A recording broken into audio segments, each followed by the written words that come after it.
I feel the need to point out that Dr. King was more than just a civil rights activist. He was sort of what we might refer to as a Renaissance man. He entered college at the age of 15, graduated by 19, had his PhD in his early 20s. But he was a man of the world as well. And he was all about love and peace and nonviolence. And one thing that is under-recognized, I believe, is the fact that he drew the connection between all the different struggles for social justice, including not just civil rights, but economic justice and environmental justice, and all the different ramifications that injustice has. And as the good senator said, injustice anywhere is an injustice everywhere.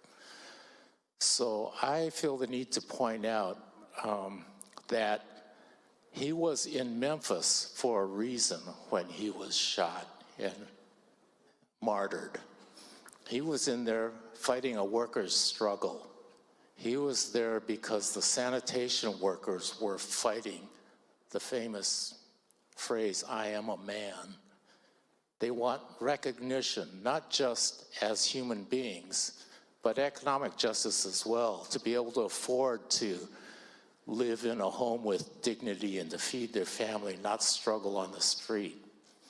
So many of you know my history as a Teamster union leader, and we represented sanitation workers. So that struggle was very near and dear to my heart. But there are many across the board in our country who are facing similar economic struggles right now. And I fear that that gap, the wealth gap, is growing at an extreme rate, at times unseen since the Roaring '20s. So if I might read a quick quote, Mr. President, from Dr. King. So we've heard a lot about the famous oratory. It was more than just how he delivered the speech, it was the underlying principles that he stood for. And this quote, "I'm afraid that many among you are more concerned about making a living than making a life. You are prone to judge the success of your profession by the index of your salary and the size of the wheelbase of your automobile, rather than the quality of your service to humanity. The misuse of capitalism can lead to tragic exploitation." So, Mr. President, when I first came into the Senate, Senator Lovick mentioned 5 black senators who paved the pathway, 2 of whom I share the floor with right now. When I came into the Senate, there were no black Americans on this floor, and there was only actually 2 people of color on this floor. Times have changed. We have now, I believe, 11 members of color on this Senate floor.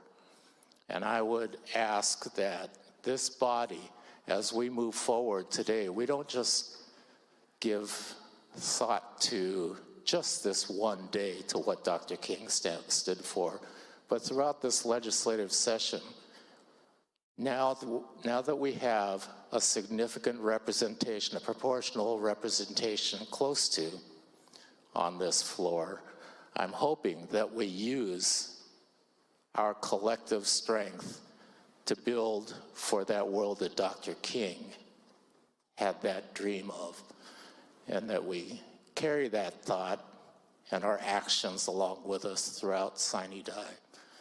Thank you, Mr. President.